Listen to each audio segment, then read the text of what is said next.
जय गुरु जी के चरणों में कोटि कोटि नमन, अनंतम शुक्राना। संगत जी, हम आजकल पढ़ रहे हैं जी गीता, भागवत गीता, जिसमें हम काफ़ी चीज़ें पढ़ते हैं जिसको पूरी दुनिया मानती है। उसको हमने भी शुरू किया है और बहुत छोटी सी संक्षिप्त गीता है, जल्दी ख़त्म हो जाएगी। जय गुरु जी के चरणों में कोटि कोटि प्रणाम, अनंतम अनंतम शुक्राना प्यारे गुरु जी के चरणों में। संगत जी, हमने शुरू की हुई है भागवत गीता। भगवत गीता में 18 अध्याय हैं। हमने फर्स्ट अध्याय और उसका महात्म्य यानी फर्स्ट अध्याय को पढ़ने से क्या होता है वो हमने पढ़ लिया है। बहुत ही गीता के बारे में अच्छा कहना बहुत ही छोटी सी बात होगी, जिसको पूरी दुनिया मानती है उसको हमें एक बार तो लाइफ में ज़रूर पढ़ना चाहिए। और सच पूछे तो मैं भी एक फर्स्ट टाइम ही पढ़ रही हूँ उसको और बहुत ही आनंद आ रहा है। कोई भी अच्छी चीज़ जिसका फल बहुत अच्छा होता है वो करनी और सोचनी बहुत मुश्किल होती है। हम बार बार उसके बारे में सोचते हैं पर हम कर नहीं पाते। इसलिए मैंने गीता का ये शुरू किया जी, भागवत गीता, कि सभी लोग जो थोड़ा सा भी आलस करते हैं या थोड़ा सा भी सोचते रहते हैं और शुरू नहीं कर पाते, उनके लिए और सारी संगत के लिए एक बार गीता का पाठ करना बहुत ही ज़रूरी है, आवश्यक है। दवाई भी, मेडिसिन भी जितनी कड़वी होती है पर हमें फ़ायदा देती है, तो इसी प्रकार जो भी हम गीता का साथ जब हम पढ़ते हैं तो हमें आने वाले टाइम में हमारे बहुत ही शुभ होगा। चलिए स्टार्ट करते हैं। दूसरा अध्याय। संजय बोले, हे धृतराष्ट्र, तब श्री कृष्ण दया युक्त नेत्रों से में आंसू भरकर व्याकुल चित अर्जुन से बोले, हे अर्जुन, अन्न के सेवन करने योग्य अपयश कारक नरक में गिरने वाले मोह इस समय तुम्हारे मन में कहाँ से आया? तुम कायर मत बनो, तुम हृदय की दुर्बलता को त्याग कर युद्ध के निमित्त खड़े हो जाओ। अर्जुन ने कहा, हे मधुसूदन, मैं रण में पूज्य भीष्म और द्रोणाचार्य के ऊपर बाण प्रहार कर कैसे युद्ध करूंगा? इस लोक में महात्मा गुरुजनों को ना सताकर भीख मांग भोजन करना उत्तम है, और अर्थ की कामना के लिए गुरुजनों को मारकर उनके रक्त से सने भोगों को भोगूंगा। हम नहीं जानते कि युद्ध में कौन जीतेगा। यदि हम जीत भी लेंगे तो भी जिनको मारकर हम जीवित रहना नहीं चाहते, वे ही धृतराष्ट्र के पुत्र हमारे सामने प्रस्तुत है। दीनता से मेरी स्वाभाविक वृत्ति नष्ट हो गई है और धर्म के विषय में मेरा चित्त मोहित हो गया है। मैं आपसे पूछता हूँ, जिससे निश्चय करके मेरा भला हो, मुझ से समझा कर कहिए, क्योंकि मैं आपका शिष्य हूँ, आपकी शरण में हूँ। अतः मुझे ज्ञान दीक्षा शिक्षा दीजिए। पृथ्वी का निष्कंटक राज्य मिल जाए और देवताओं का आधिपत्य मिल जाए तो भी ऐसा कोई उपाय नहीं जो मेरी इंद्रियों को दुखाने वाले शोक को दूर करे। हे गोविंद, मैं युद्ध नहीं करूंगा। यह कहकर अर्जुन चुप हो गए। संजय बोले, हे राजन, दोनों सेनाओं के बीच खिन्न होकर बैठे अर्जुन से भगवान विष्णु ने ये कहा,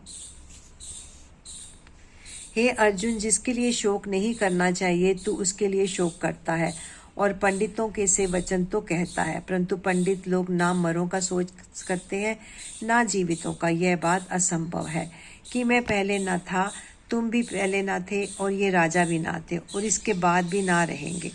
जैसे देहधारियों की इस देह का लड़कपन, जवानी, बुढ़ापा अवस्था होती है, वैसे ही मृत्यु के बाद दूसरी देह की भी प्राप्ति होती है। इसलिए पंडित लोग मोक्ष को प्राप्त नहीं होते।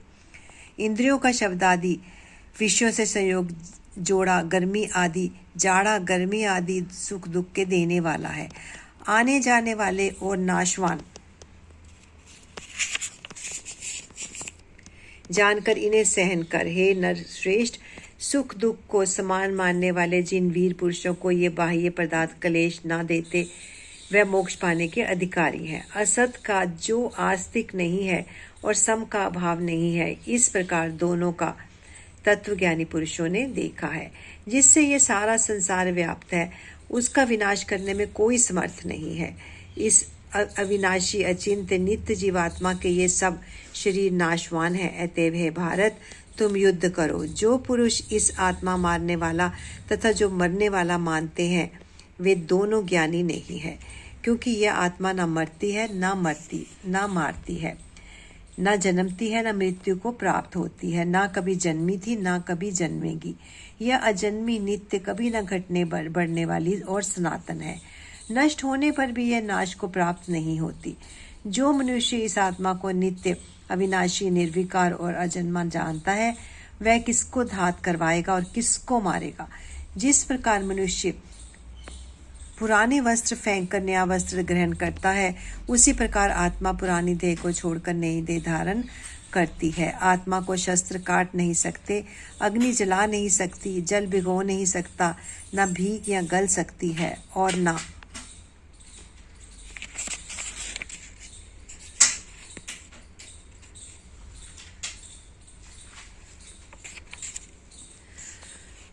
सूख सकती है। यह अविनाशी, सर्वव्यापी, स्थिर, अचल, सनातन है।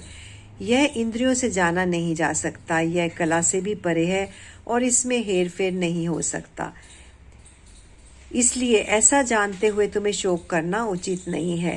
हे बहुबाहु, यदि तुम इस आत्मा को नित्य जन्म देने वाला मानते हो तो भी शोक नहीं करना चाहिए, क्योंकि जो जन्मा उसकी मृत्यु, और जिसकी मृत्यु हुई है उसका जन्म ही तो निश्चय है। अतः जो बात अनिवार्य है उसके लिए शोक करना व्यर्थ है। जन्म लेने से पहले क्या था किसी को मालूम नहीं। मध्य में कुछ प्रकट होता है, फिर मरने से भी क्या होगा कोई नहीं जानता। ऐसी दशा में किसी बात को सोच करना क्या तुमको उचित है? कोई मनुष्य जो इस आत्मा को आश्चर्य से देखता है, आश्चर्यवत वर्णन करता है और आश्चर्यवत मानकर सुनता है, परंतु कोई देख, कह व सुनकर भी भली भांति नहीं जानता। सबके शरीर में यह आत्मा नित्य अविनाशी है, कारण सब प्राणियों के लिए तुमको सोच करना उचित नहीं।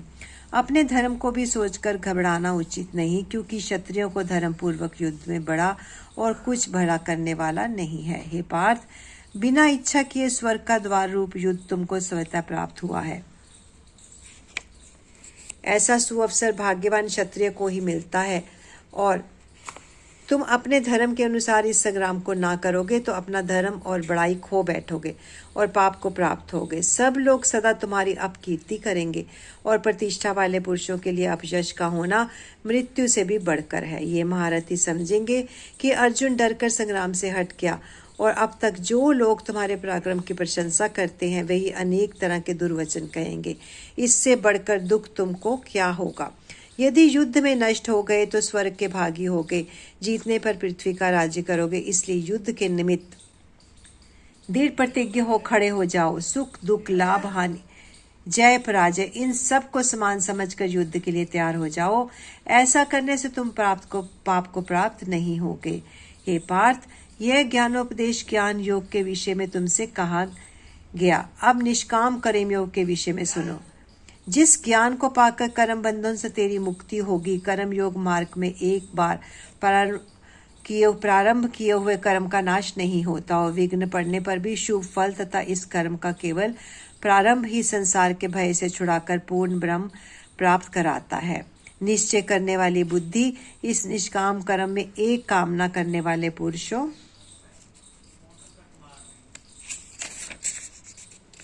की बुद्धि एकाग्र नहीं करती, उसकी प्रशाखाएं होती हैं। ऐसी दशा में मनुष्य संदेह में रह जाता है। स्वर्ग सुख को जो उत्तम पुरुषार्थ समझते हैं, उनका कामनाओं में चित्त व्याकुल होने के कारण निश्चयात्मक बुद्धि से मोक्ष साधना उत्पन्न नहीं होती, कारण कि उनका चित्त भोगादि में सदैव निमग्न रहता है। जिन पुरुषों का चित्त इस प्रकार मोह में लिप्त है और जिनकी आसक्ति भोग विलास और ऐश्वर्य में है, ऐसे पुरुषों के अंतःकरण में निश्चयात्मक बुद्धि नहीं होती। हे अर्जुन, वेद त्रिगुणात्मक सकाम है, तुम निष्काम हो जाओ। सुख दुख के समान जानकर नित्य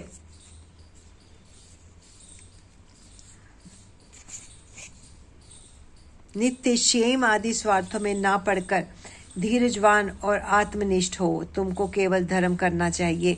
तुम्हारे अधिकार में फल नहीं। तुम ना तो फल की अभिलाषा में काम करो और ना निकम्मे ही रहो। फल की आशा त्याग कर कर्म की सफलता व असफलता को समान समझकर तुम योगस्थ हो कर्म करो। फल की इच्छा रखने वाले निकृष्ट होते हैं। निष्काम करने वाला पुरुष ईश्वर कृपा से इसी संस्कार में सुकृत तथा दुष्कृत इन दोनों ही का त्याग कर देता है, जो सब कर्मों में कल्याणकारक है। कर्म फल को त्याग कर ही बुद्धि युक्त ज्ञान या पुरुष जन्म बंधन से हटकर मोक्ष को पाते हैं।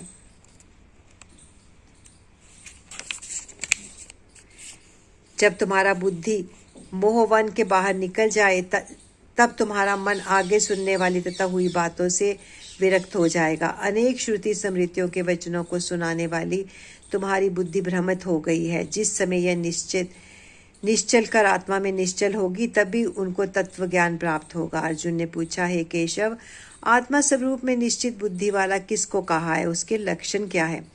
कृष्ण जी बोले, हे अर्जुन, जो महात्मा पुरुष मन की कामनाओं का त्याग देता है और अपने आप ही से प्रसन्न रहकर रहता है उसको निश्चल बुद्धि वाला कहते हैं। दुख में जिसके मन में खेद नहीं होता, सुख में जिसको आसक्ति नहीं होती तथा प्रीति भय क्रोध जिसके जाते रहते हैं, वह महात्मा स्थिर बुद्धि वाला मुनि कहलाता है।